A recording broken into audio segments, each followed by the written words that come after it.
जीनल को समझ आ गया उसे अब क्या करना है।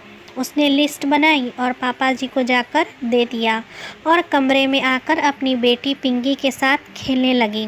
10 मिनट बाद ही सासू जी नीलिमा देवी कमरे में साड़ी का पल्लू कमर में खोसते हुए गुस्से से घुसी।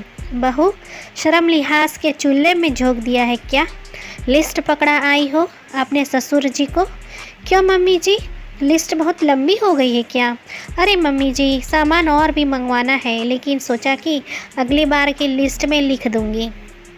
जीनल ने भी बड़ी मासूमियत से कहा। दिमाग खराब हो गया है क्या? कभी सुना है कि एक बहू ने ससुर से यह सब सामान मंगवाया? क्या यही संस्कार तुमने सीखा है? एक बहू को यह सब शोभा नहीं देता।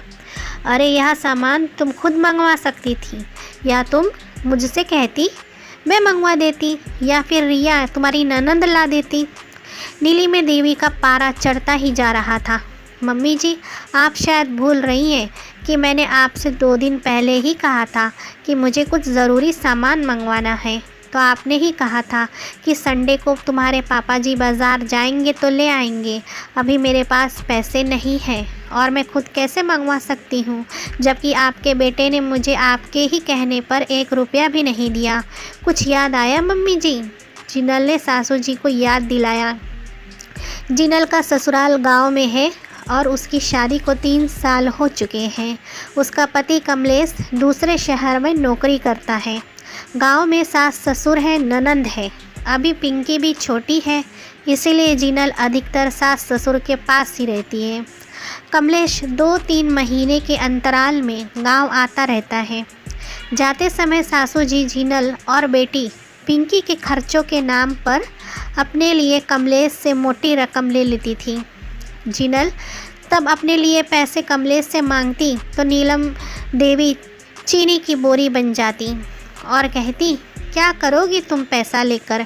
अरे यहाँ हम हैं, तुम्हारे पापा जी हैं, तुमको जो चाहिए होगा मुझसे या पापा जी से कहना, सब ला देंगे। फिर भी मम्मी जी, कुछ तो मेरे पास होना चाहिए। ऐसी बहुत सी ज़रूरत होती है, वह आप लोगों से कैसे मंगवा सकती हूँ? और पिंकी का सामान भी है, आपने भी तो इनसे पैसे लिए हैं। जिनल नीलिमा देवी को समझाने की कोशिश करती। अब समझे हम, तुमको इस बात से जलन हो रही है कि मेरे बेटे ने अपनी सैलरी मुझे दे दी है। और फिर नीलिमा का इमोशनल नौटंकी चालू हो गया। देखो बेटा, मैं तुमसे कह रही थी कि बहू और बेटी में मैं कोई फ़र्क नहीं करती हूँ, लेकिन तुम्हारी बीवी मुझे माँ नहीं समझती। कोई बात नहीं बेटा, इसके मन की तसल्ली के लिए इसे 100 रुपये दे दे। और फिर कमलेश से पर्स लेकर उसमें से 100 रुपये निकालकर जिनल के हाथ में रख दिया। मम्मी जी, अपना हक मांग रही हूँ, कोई भीख नहीं। यह पैसे भी आप ही रख लीजिए। और जिनल ने 100 रुपये वापस कर दिया। वैसे तो जिनल अपनी और पिंकी की ज़रूरत का सामान कमलेश से मंगवा लेती है, लेकिन कितना और कब तक का? कुछ न कुछ सामान कम हो ही जाता और उसके पास पैसे भी नहीं होते कि वह खुद मंगवा ले। उस समय उसे नीलिमा के आगे मिन्नतें करनी पड़ती, लेकिन मजाल है कि जो नीलिमा देवी एक पैसे भी खर्च के लिए दे दे। हर बार की तरह इस बार जब कमलेश वापस जाने लगा तो कमलेश जिनल को भी पैसे देने लगा। तो नीलिमा देवी, जो हमेशा कमरे के इर्द गिर्द ही घूमती रहती, तुरंत अंदर आ गई। अरे बेटा, इसने फिर से तुमसे पैसे मांगे। जिनल, तुमको सोचना चाहिए कि मेरा पति इतनी दूर जाएगा, उसके खर्च में पर्स में पैसे है कि नहीं। और फिर हम लोग कौन सी कमी रखते हैं? तुमको जो भी सामान चाहिए होता है हम लोग क्या लाकर नहीं देते? बेटा तू जा, इसका हर बार का यही नाटक है। जिनल, जब मम्मी पापा तुमको किसी चीज़ की कमी नहीं रखते तो तुम हर बार रोना क्यों रोती हो कि अपनी ज़रूरत का सामान किससे मंगवाओ? शुक्र करो कि तुमको मम्मी जैसी समझदार और केयरिंग सास मिली है। कमलेश ने भी जिनल को ही डांट दिया।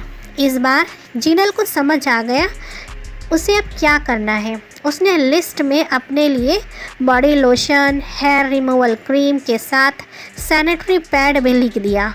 और अब आप समझ ही गए होंगे कि लिस्ट में यह सब पढ़कर ससुर जी का दिमाग चकरा गया और उन्होंने नीलिमा देवी को गुस्से से लिस्ट पकड़ा दिया और नीलिमा देवी बम बनकर जिनल के ऊपर फटने के लिए आ गई।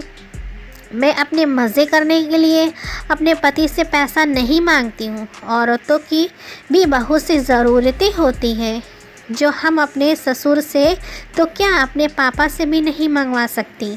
लेकिन आप यह बात समझकर भी नहीं समझना चाहती। आपको पापा जी की सैलरी पर भी हक चाहिए और बेटे के भी। बेटे के सामने ममतामयी सास बनने का स्वांग रचते हैं और पीठ पीछे बहू को सताने के 100 उपाय ढूंढते हैं। जिस तरह पापा जी की सैलरी पर आपका हक है, उसी तरह पति के सैलरी पर मेरा। उम्मीद है कि आगे से आपको मेरे हक को छीनने की कोशिश नहीं करेंगे, वरना इससे भी लंबी लिस्ट तैयार है। अब यह आपके ऊपर है कि सामान कौन लाएगा। जीनल की बात सुनकर नीलिमा देवी की तो बोलती ही बंद हो गई। आज उन्हें समझ आ गया कि उनकी होशियारी उन्हीं पर भारी पड़ गई। आशा करती हूँ कहानी आपको पसंद आई होगी। कहानी को लाइक एंड शेयर करना। कहानी के बारे में आपकी क्या राय है कमेंट बॉक्स में ज़रूर से बताएं और चैनल पे नए हैं तो सब्सक्राइब ज़रूर से करना दोस्तों। धन्यवाद।